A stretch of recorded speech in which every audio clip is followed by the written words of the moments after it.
Tere, head vaatajad, vaatama tagasi saadet Raudsaare dialoogid.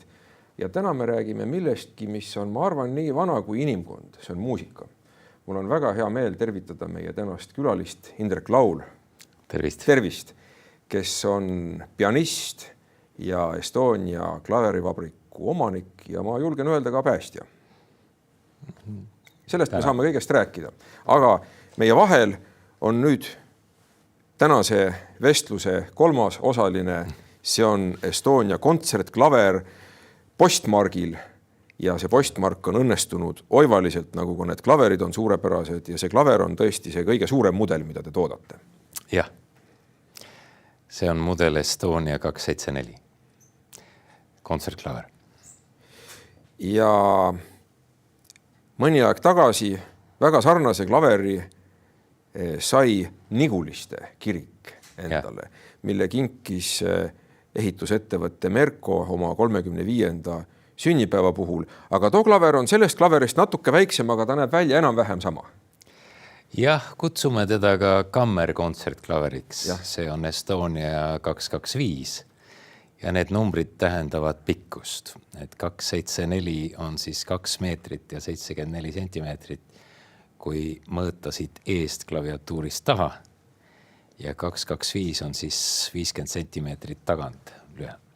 No kõneldakse ju, et on vaja leida Nokia. Minu meelest Eestil on üks Nokia igal juhul olemas ja see on Estonia. Ma tänan, jah. Aga selle margi puhul on siin mitu huvitavat momenti. Esiteks kunstnik on Indrek Ilves ja see on tema viimane teos, viimane postmark, kuigi mõni mark oli hiljem veel välja antud, aga see on kõige viimane, mis ta kujundas. Ta käis meil ka vabrikus ja nägi, et kuna me oleme teinud seal juba aastaid kapremonti, siis värvikombinatsioon, mis ma leidsin, on eestilik ja sobilik ja ajatu, oleks hall ja valge. Ja halli ja valge taustal klaver tuleb väga ilusti ja väga väärikalt välja ja need värvita sealt on ka saanud oma kujundusse. Teine, mida ta ise märkis kenasti on, te näete, siin on nagu need klaveri keeled. Need jooned sümboliseerivad keeli, aga võib-olla ka helilaineid. Ja helilaineid, mõlemad. Ja oma klassikalises olekus see on väga hästi kujundatud, see on rahvusvaheliselt võetud väga hästi vastu.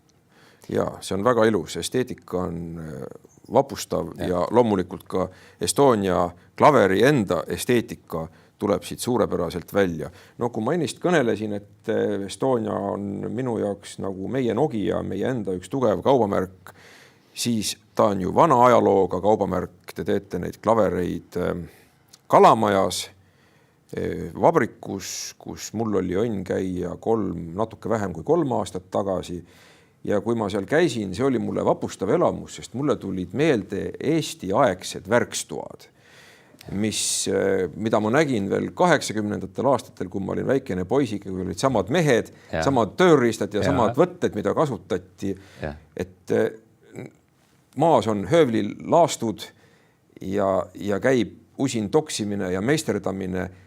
Ja Kalamaja ju viib meie mõtted kohe natuke hipsteritele. Ma veidi lõõbin, et käsitööõlu, käsitsi tehtud, käsitööklaverid, palun väga, Kalamaja. Ja sinna juurde Kalamaja park. Jah. Et me oleme kohe pargi kõrval. See park on seal aastast 1528. See on endine Rootsi sõdurite surnuaed. Ja need puud, mis osa on seal ju 150 aastat vanad, see on niivõrd inspireeriv ja ilus keskkond meile.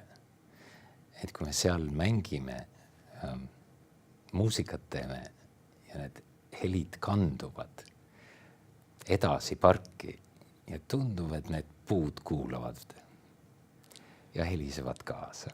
No heas kontserdis on alati tugev annus metafüüsikat, mida ma kogesin ju viimati sellel samal Niguliste kontserdil 13. märtsil, kuna tõepoolest väga tähelepanuväärne akustika on Nigulistes, kus on nüüd siis Estonia kontsertklaveri natukene väiksem versioon kui siin Margil, aga suurepäraselt sinna saali sobiv versioon.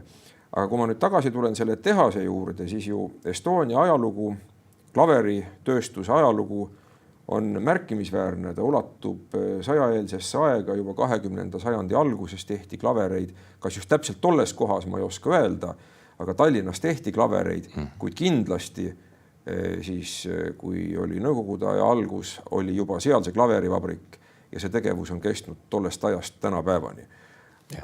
See on ju vapustav ajalugu ja mis on eriti tore, on see, et kui Eesti vabaks sai, siis ju, kuna Estonia klavereid tehti laiale Nõukogude turule, tehti ka väga ühtlase kvaliteediga, igasuguseid asju tehti. Seal tehti väga häid klavereid, aga tehti ka mitte nii väga häid klavereid ja seal oli küsimus, et mis siis saab sellest tehasest ja siis aastal 1995 te panite käe külge sellele asjale. Jah, eks mulle vabrikust helistati, et kui sa nüüd ei osta neid aktsiaid ära ja võta asju üles, siis see läheb põhja. Ajad olid sellised ja ma olin siis veel alles Juilliardi ülikoolis pianisti tudeng, aga üha rohkem nägin, et seal tekib täiesti uus dimensioon. Ehk mida rohkem ma ka ostsin aktsiaid, seda enam ma sain muuta pillidisaini ja kõla kvaliteeti, otsustes kaasa rääkida. Ja kuni selleni välja, et me oleme ju teinud ju täiesti 3 uut klaverimudelit, mida tollal ajal ei olnud. Kas see Margil on üks neist?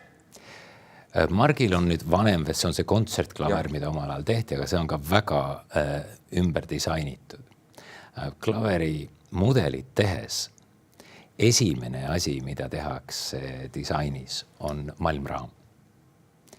Ja see malmraam on siin näha pildiline kollane, mille külge pingutatakse keeled, isegi siin kaanel, kõlakaanel on ta peegeldus hästi näha. Peegeldus hästi näha.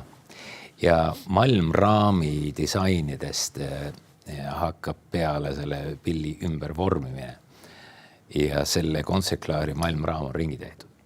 Et kui me nüüd räägime, et esmalt saigi võetud olemasolevad ka mudelid, neid ringi tehtud ja 3 uut mudelit, mida varem ei olnud üldse tehtud, sai tootmises käivitatud ja nüüd tagasi vaadates võib ütelda, et esmalt tegime toote, arendasime turgu ja nüüd peatselt meil saab valmis terve vabriku sisemine kapremont. Aga kui me tagasi läheme sellesse 90. aastatesse, mis oli keeruline aeg ja paljude ettevõtete jaoks niisugune uute turgude otsimise aeg, siis ma arvan, et üks põhilisi otsuseid tol hetkel oli keskenduda kvaliteedile, teha sellist kontsertklaverit, mitte neid, mis selle õige nimetus on, et püstiseid klavereid, mis võib olla kodus seal kellegil, mis ei ole ka ju halvad pianinod, mis ei ole ju ka iseenesest halb, kui inimene klaverit õpib, aga loomulikult see on ikkagi kontsertklaver on klass omaette. Vaadake, ettevõtlusest mul ei olnud teadmisi ega kokkupuudet olnud.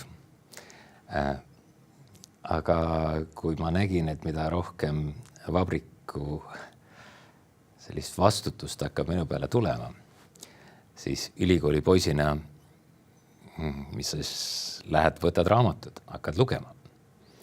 Et ma läksin siis, Ameerikas on selline raamatukett nagu Barnes & Noble ja ma võtsin sealt Virnade viisi raamatuid, et hakkasin lugema ettevõtlusest, mis see siis on, kuidas teha, mida teha. Veel enam, kuidas ehitada sellist ettevõtet, mis paneb ajale vastu. Ja nüüd tagasi vaadates, et sellest USA firma ma sain juba luua 1994 ja esimesed pillid hakkasid Ameerikasse tulema 1991. Nüüd mul on endal saanud siin 35 aastat. See oli ikkagi sujuv üleminek, mitte selles mõttes, et helistati ühel hetkel, öeldi, et ostke nüüd tehas ära, vaid seal oli kontaktid ju varasemalt juba. Jah, seal olid, et ma tasapisi ostsin aktsiaid juurde ja see ostmine sai läbi aastate tehtud. Nüüd teistpidi on, et kuidas keerata ühte oma aja sellist nõukogude ettevõtted, nagu ta oli, eks. Ei tahaks seda sõna väga kasutada, aga selline oli, et kuidas sa selle ringi keerad. Ega selles osas nüüd õpikut ei olnud. Aga tuli leida lahendus, ma hakkasin mõtlema, kuidas see kontseptsioon käib. Ja sellepärast ma rõhutasin juba siin väike eespool, et kõigepealt tuli teha toode. Sellel tootel peab olema rahvusvaheliselt konkurentsivõimeline kvaliteet. Et kui me läksime Ühendriikide turule, meie klaverit hinnati kõige madalamas kategoorias ja siis me hakkasime sealt liikuma nii nagu New Yorgi linnas on Broadway tänav. Et kui teised tänavad on kõik sirged, siis see läheb niimoodi diagonaalselt. Ja me hakkasime diagonaalselt liikuma ülespoole. Et mitte ei tee kõigepealt tehast, sa ei tee kõigepealt vaata finantse või vajata seda, sa pead vaatama, kuidas toode iseenesest on konkurentsivõimeline. Ja keda ta kõnetab? Ja. Kellele see toode on möödapääsmatult vajalik? Ja mis turgudele sa lähed? Need on fundamentaalsed otsused. Need on põhimõttelised otsused. Ja öeldakse, et ma ise vahel küsin, et kuidas on võimalik, et meie oleme ellu jäänud. Aga number 1 oli see, et sai fokusseeritud Ameerika turule. Enamus pille vahepeal üle 90% kõik läks Ameerikasse. Estonia klaveritest. Jah. Siis tuli üks aeg, et mul jäi mulje, et me oleme üks parima läbimüügiga Euroopa tiipklaverid üldse Ameerika Ühendriikides. Et ta muutus selliseks Euroopa pilliks seal. Estonia kohta, ma olen lugenud arvustusi, on öeldud, et tema hääles on selline vana Euroopa kõla. Ma võtan seda komplimendina. Sest nüüd me jõuame sellisesse väga põnevasse valdkonda, see on kõlaesteetika. Sealt samas Niguliste katedraalis sai öeldud, et eesti keel ja eesti meel, et kes neid suudaks lahuta. Ja selle Karl Robert Jakobsoni lausega saaks edasi minna, et eesti keel ja eesti kõla. See meie kõlataju, mis meile meeldib, kuidas meie keel on ilus ja laulev. Selle sama saab üle kanda ka klaveri kõlasse. Klaveril on ka keeled. Seal on ka keeled. Ja isegi postmargile ju välja toodud. Ja teine on, et see laulus, mis meil tuleb, see on midagi, mida juba sajandeid on klaverist püütud tuua välja, on laulvus. Philipp Emanuel Bach, kes oli siis Johann Sebastian Bachi poeg, ütles, et kõige tähtsamaid ülesandeid pianistil on panna klaver laulma. See oli aeg, kui klaverid tulid Saksa õukonda. Jah. Ja teine on, et klaveril ei ole ju poognad, millega sa saaksid pidevat nooti või oreli vilet, kuhu kogu aeg puhud sisse, et väga pikka nooti. Sa siiski lööd heli ära ja nüüd ta läheb kaares. Ilusti laskub. Aga see laulvus, mis sellest tuleb, et seda me püüdsime arendada ja otsisime meie klaverisse kõige paremaid Euroopa komponente. Et ei oleks see identiteet kuidagi segatud. Et mul ei ole midagi selle vastu, kui tuleb komponent. Aasiast või Jaapanist või mujalt. Aga et kui sa oled suure maailma turu peal, siis saab ütelda, et siin on Jaapani autod, siin on Euroopa autod, siin on Hiinast tulevad autod, et saaks ütelda, et vaadake, näete siin Euroopa klaverites. Siin on keegi, kes teeb seda sellisel Euroopa traditsioone jätkuvalt. See oli käsitöö Euroopas, mitte masstoopimine.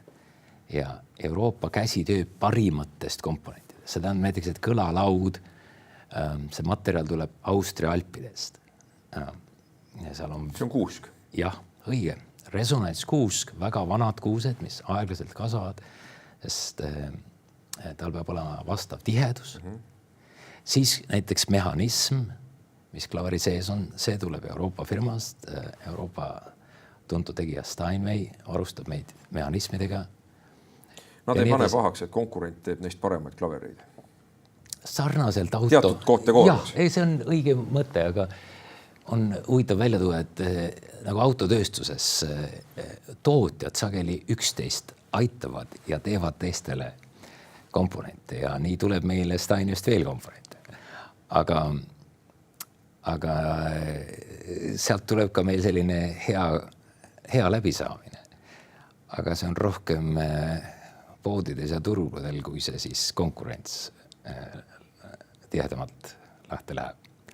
Aga siit jah, et teadlikult sai valitud Ühendriikide turg ja sai keskendatud Euroopa kõrgkvaliteetsele tootmismeetoditel, mis on siis käsitsi tehtud pill. Ja seda konkurentsivõimelise hinnaga tolles ajas. Ja. Aga ma tahan ütelda seda just, mida ma rõhutan, et see ei olnud kuidagi juhuste kokkulangevus. See oli nagu teadlik strateegia. Jah, see oli teadlik valik. Kas seal oli abi neist raamatutest, kohalike inimestega, kuna toona olite ju seal Juillardi akadeemias, ülikoolis, doktoratuuris, algul magistrantuuris ja doktorantuuris oli abi ka nende sellest kohalikust skeenest, nende muusikutega suhtlemisest? Ja oli küll. Ja suures plaanis saab ütelda, et siiski Ameerika ise ka mõjutab.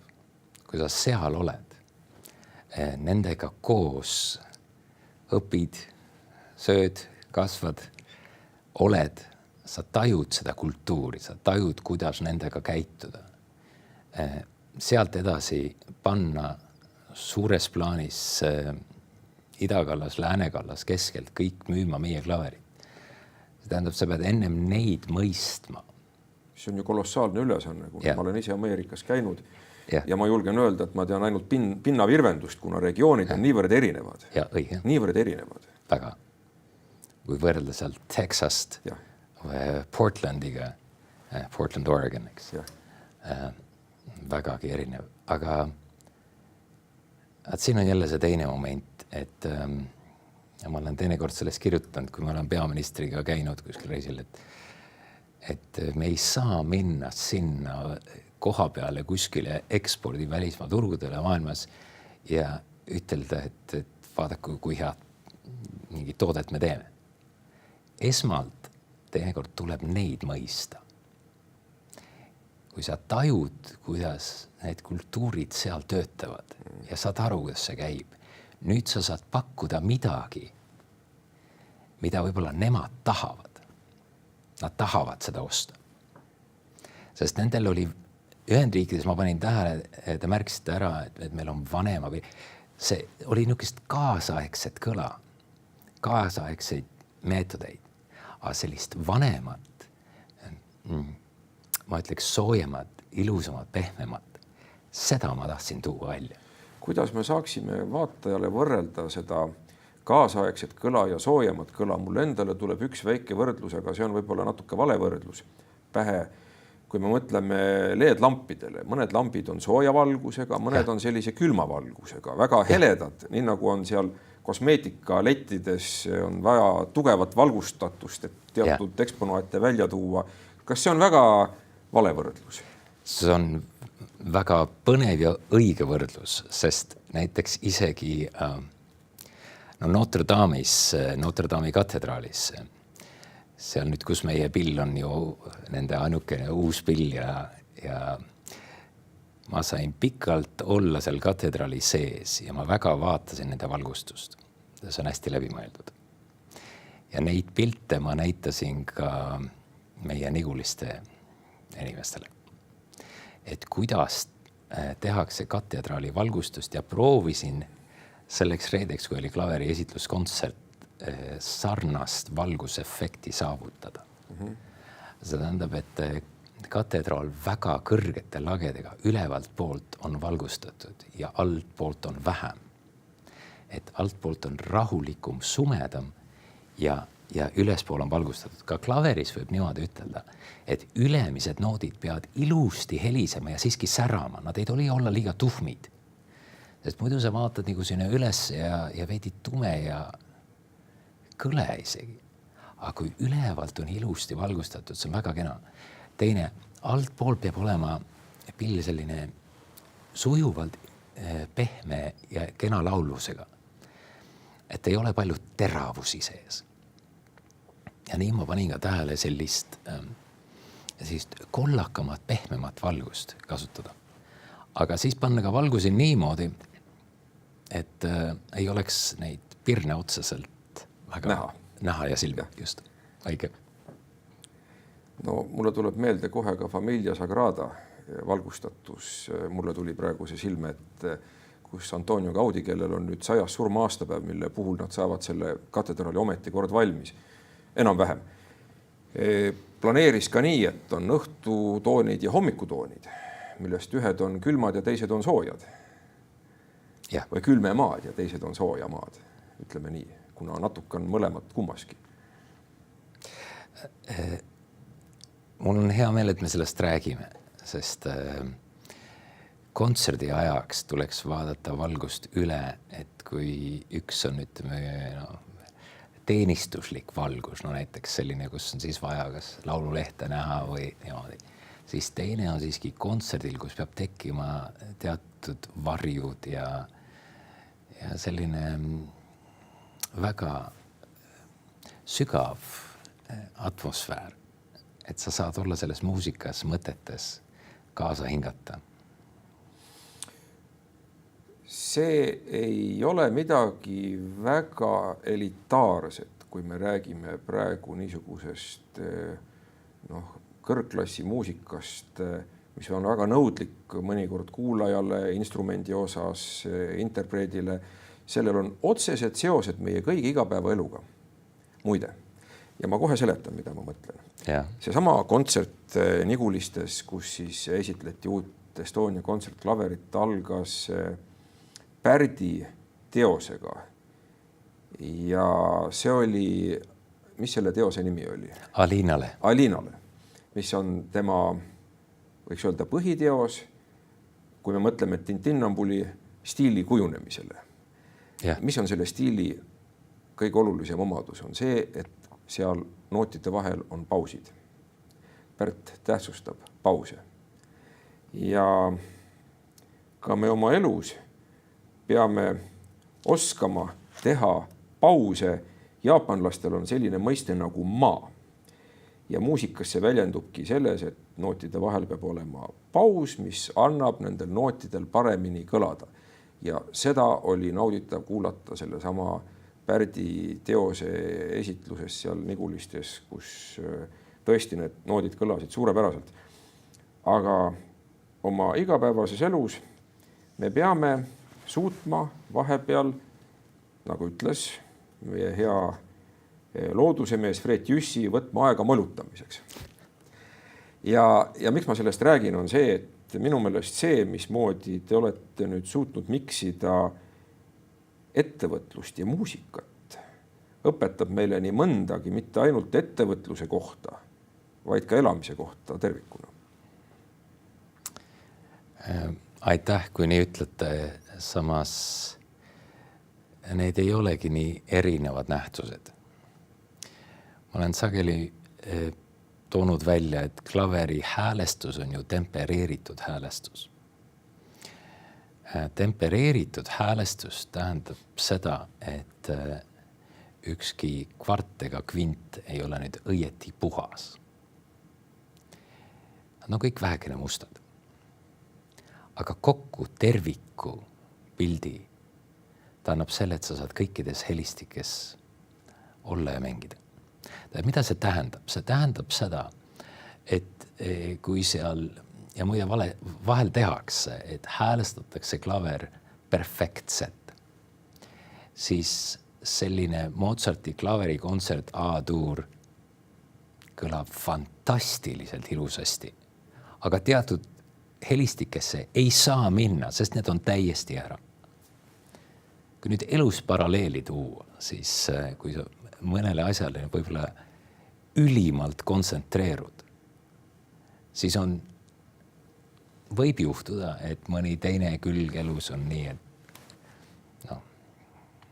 see ei ole nüüd koht, kuhu tahaks minna või et seda pole arendatud.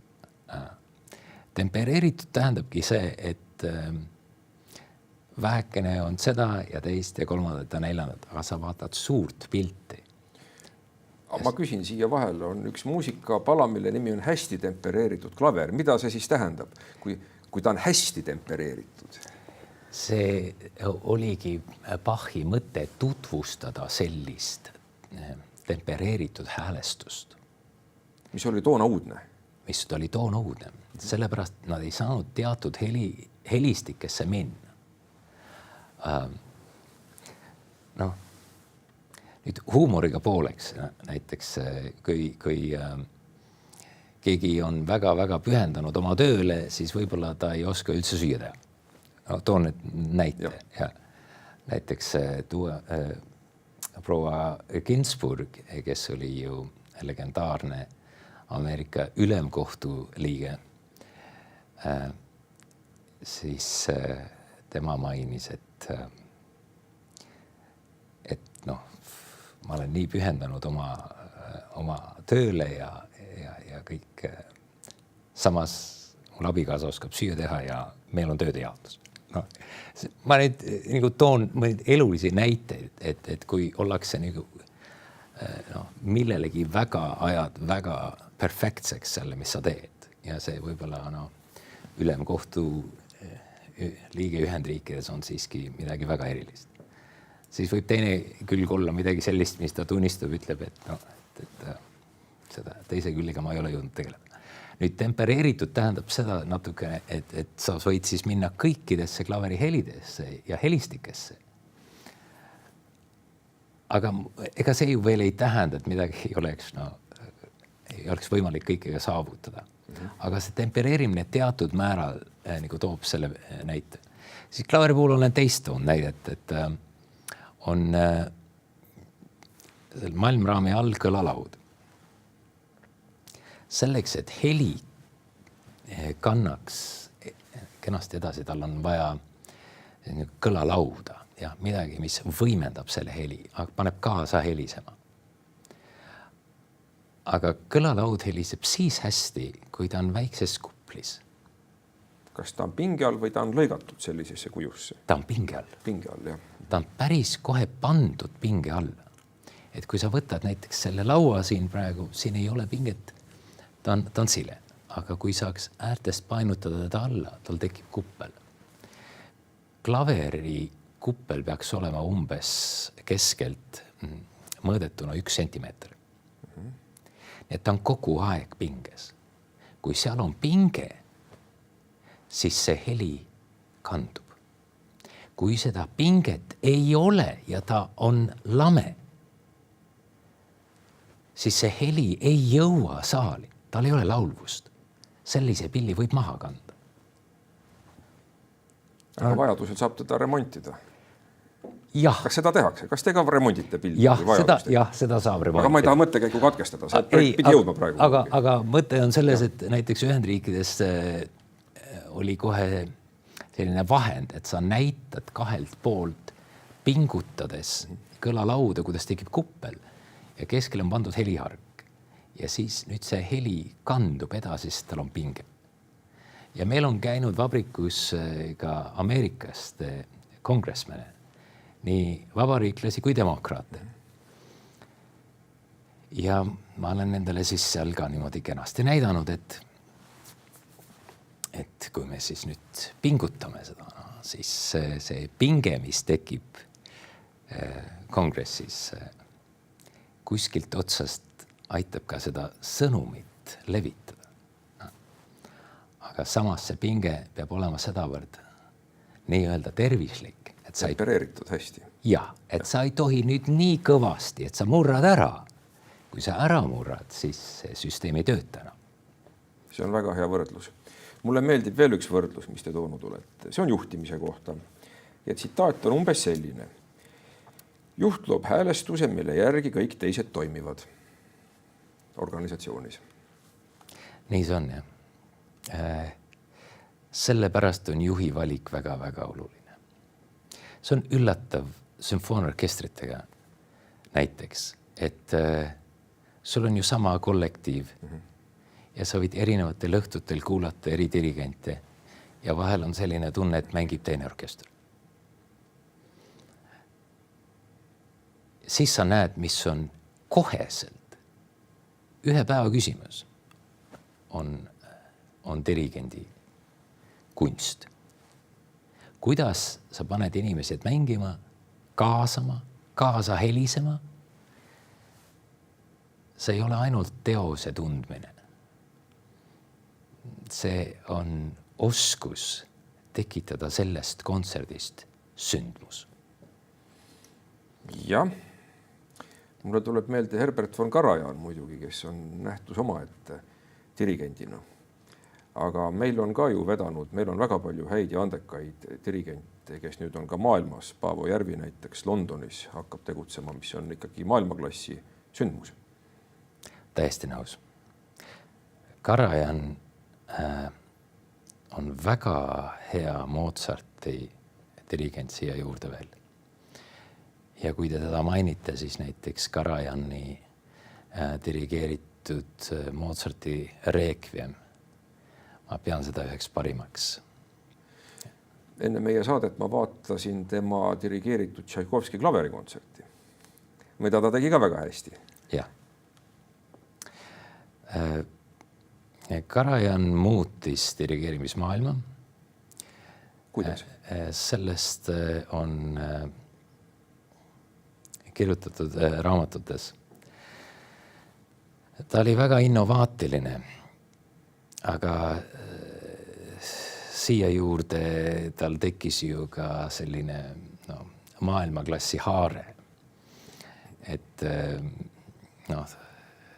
kui varem oli, ütleme nii, et dirigent oli ühe orkestri juures ja see läks väga hästi, siis tema oli siiski sellise maailma haardega, sellise nägemuse rajamine.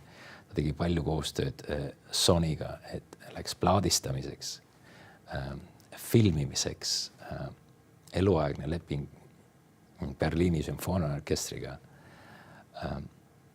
ja nii edasi. Et Karajan on väga palju mõjutanud dirigeerimist ja seda nii-öelda businessi poolt, ehk seda ettevõtlus ja äri poolt, mis seal taga on. Aga rääkides Paavo Järvist, mul on niivõrd hea meel, et meil on selliseid fantastilisi ja antekaid muusikuid. Ja ainult tunnen rõõmu, kui nendel läheb hästi. Kas eesti keel igas mõttes on siis üks põhjus, miks meil on niivõrd palju andekaid muusikuid? Et meil on häid keelpille, meil on kena emakeel ja laulutraditsioon selles keeles. Ma arvan, et keel loob eeldust, et meil tekib selline kõlaesteetika. Kui me nüüd mõtleme teisi keeli, siis seal on võib-olla rohkem ka vürtsi ja särtsu ja nagu toidus on võib-olla rohkem selliseid teisi maitseid, eks. Ja samas selle eesti keele, itaalia keele, inglise keele laulvust on ju märgata. aga see loob teatud eelduse, sinna juurde peab olema nüüd siiski ka sündinud andekus ja töökus ja õnne ja kõike muud juurde. No tundub, et Estonia klaverivabrikul on hästi läinud, et teil seda kõike seal on nii ühelt poolt ja ma jäin mõtlema ka selle peale, et ütleme seda, no kõike saab ju inimene õppida põhimõtteliselt, tõepoolest kõike saab õppida, aga kumba oleks olnud lihtsam õppida, kas võtta need äriraamatud ja lugeda seda virna äriraamatuid või olles ettevõtja õppida klaverit mängima, mis oli ju ka vajalik kogu selle ettevõtmise juures. Et mõista olemust, asja olemust. Warren Buffett ütleb, et ta ei osta ühegi asja aktsiaid, millest aru ei saa, mis see on, kuidas see käib ja nii edasi. Jah, seal on palju seoseid. Ma olen siiski ka näinud, meil on väga mitmeid miljardäre, kellele meie pillid kuuluvad. Et inimesed, kes on oma valdkonnas väga andekad, sageli mängivad mingisugust muusikainstrumenti või nendel on muusika vastu väga suur huvi. Kas või Warren Buffettit mainisite, et ta ju ise mängis suure entusiasmiga banjot, kui oli aktsionäride suur üldkoosolek. Või siis, ja üldse mitte halvasti. Ja mitte halvasti. Ja. Või siis Woody Allen, filmirežissöör, kes ütles, et selleks, et mängida klarnetit nii halvasti, nii kui ma mängin, ma pean harjutama pool tundi iga päev. No, tal oli selline humoorikas ütlemine. Aga võtta teisi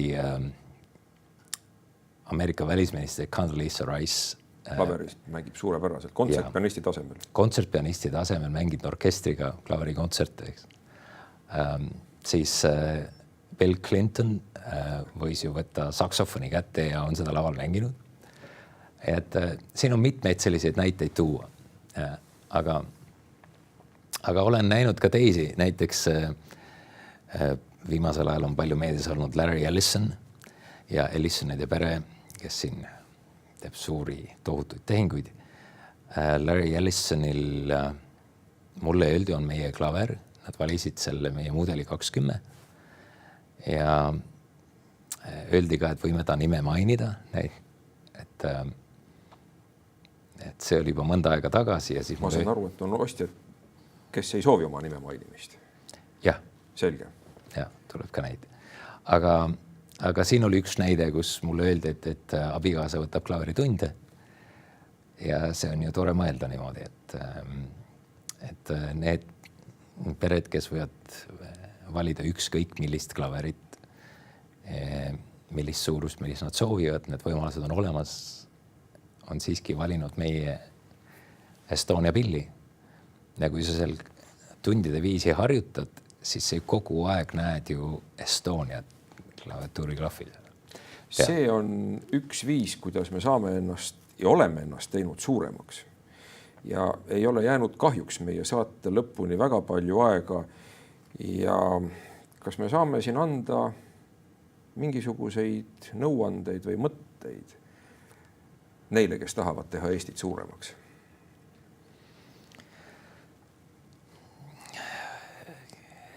Minu unistus oleks, kui me teeksime rohkem koostööd.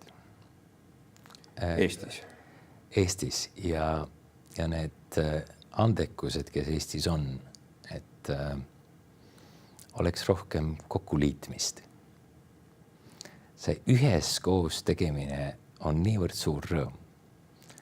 Ja see liitmine, inimeste liitmine kokku, võtame näiteks selle laulupeo tunnetuse. Ja absoluutselt, väga hea näide. See on fantastiline näide, kuidas koos laulda, see on eriline tunne. Ja seda ma näeksin rohkem, kui meie ettevõtjad erinevatest valdkondadest tuleme kokku, teeme ühte ühist ilust asja. Ja kui see õnnestub meil ja me jääme sellega rahule, siis võib juhtuda, et sellega jäävad rahule ka meie kliendid mujal maailmas. Eesti on niivõrd ilus ja andekas ja kaunis koht, et kui me ise suudame rohkem koos olla ja koostööd teha, siis seda suuremalt meil õnnestub Eestit ka maailmas suuremaks teha. aga te olete ise ju sellise organisatsiooni eesotsas nagu Ameerika Kaubanduskoda Eestis, selle president, mis ju ka tegeleb otseselt meie heade suhetega, Ameerika, Eesti ärisuhetega, aga ka kultuurisuhetega. Ja mis on see, mida ameeriklased meis hindavad? Meie saateaeg kahjuks hakkab läbi saama, ma kuulsin. Jäänud on veel 5 minutit. Aga veel kord, selleks, et Ameerikas läheks hästi, tuleb neid mõista. Praeguses maailma pingetes panen ka seda tähele, et sageli on juhtumeid, kus tundub, et eurooplastel on väheke keeruline ameeriklastest aru saada. Ja samuti ameeriklastele eurooplastest. Ameerika Kaubandus-Tööstuskojas on meil väga tähtis funktsioon ehitada seda silda, tuua erinevaid ettevõtteid mitmest erinevast valdkonnast kokku.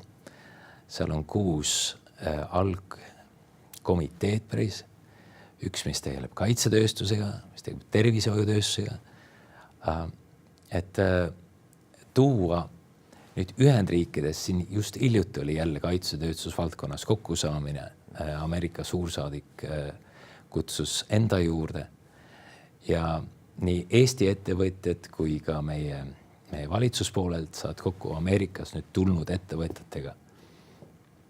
Ja see Kaubandus-Tööstuskoda on olnud väga hea sild ja silla ehitamine, sest need kultuurid on erinevad, taustsüsteemid on erinevad, süsteemid on õigi vähekene erinevad, arusaamised, ajalood, kus tullakse ja üksteise paremaks mõistmiseks on AmCham üks selline platvorm, kus ma olen näinud, et me saame ja ma isiklikult tunnen, et ma saan palju kaasa aidata. No ja muusika on kahtlemata see, mis väga hästi ühendab. Kunagi oli ju aasta äkki 91, kui Tallinna Lauluväljakul oli selline üritus nagu Laulusillad.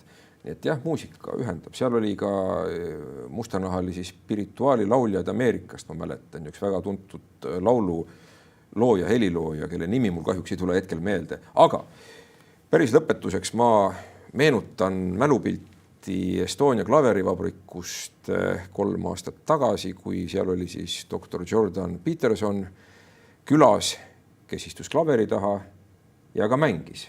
Ja mängis väga hästi sellel pillil. Ja mulle tundub, et ta jäi Estoniaga, nii meie riigi kui selle klaveriga väga-väga rahule. Ja meie koostöö temaga jätkus. Et kui talle see pill jättis niivõrd muljet ja talle meeldis olla klaverivabrikus kui sellise instrumendi tegemise keskel, siis ta ju tühistas kogu oma päevakava, palus kõigil, kes soovisid intervjuud tulla vabrikusse. Ja ta oli seal terve päeva. Ja veel eelmine aasta ma läksin Arizonasse, Phoenixisse ja külastasin sealt meie diilerit, kes oli saatnud e-maili Jordan Petersonile, et ma tulen sinna ja sealt tuli kohe samal õhtul vastus, et järgmine päev õhtusöögil. Suurepärane. Ja me läksime temaga kahekesti õhtusöögile, mis oli teatud määral üllatav, et seal oli, nagu Ameerikas on ikka restoranis inimesi ja nii. Kui korraga kõrvalt lauast tullakse, et Dr. Peterson, kas võiks ikka pilti teha? Ja siis tuli 4 turvameest järsku erinevatest laudadest, kõik ümber tema kohe. Siis ma nägin, et kuidas tema käib õhtusöögil. Aga me saime palju rääkida. Tal on väga häid sidemeid Valgesse Majja. Enne õhtusööki ma ruttu hotellis kuulasin läbi tema intervjuusid Elon Muskiga ja me saime õhtul siis mõtteid vahetada. Et osa asju, mis eelmine aasta siin Euroopa-Ameerika vahel juhtus, ta mainis, et need on tulemas. Ja see andis sellist tausta mulle kohe infot et mis aitaks ette valmistada. Näiteks ta tõi seal, ma toon ühe konkreetse näite, et autotööstuses tollid olid ju ebaõiglased. Tähendab, Ameerika autodele Euroopasse sisenedes olid tollid kõrgemad kui vastupidi. Ja see on nüüd lihtsalt numbriline fakt, eks. Ja seetõttu leiti Ühendriikides, et tariifid tuleb ette võtta ja seal tuleb teha muutusi, sest leiti, et mitte kõik ei ole õiglane. Ja autotööstus on ju väga suur ja Ühendriikides ka väga suur tootmine. Et selliseid asju ma sain temaga sellel õhtusöögil rääkida ja see oli intensiivne. Ja sealt edasi ta kutsus mind veel Londonisse, et saame seal kokku, kus ma käisin ja et ma hindan, et meil on tekkinud selline hea side. Ja ma hiljuti nägin, et ta vist peaks tulema Eestisse esinema. Ma loodan, et me näeme teda siis ka musitseerimas suurepärasel Estonia klaveril. Aitäh, Indrek Laul, selle väga meeldiva vestluse eest. Väga meeldiv, aitäh. Ja niisugune oli meie tänane Raudsaare dialoogide saade, kus me rääkisime muusikast ja elust muusikas. Nii et mõelge sellele, kui te kuulate muusikat, see on midagi, mis annab meie elus olemisele väga võimsa mõõtme. Järgmine nädal uus külaline, uued jutud, olge terved, kõik head teile.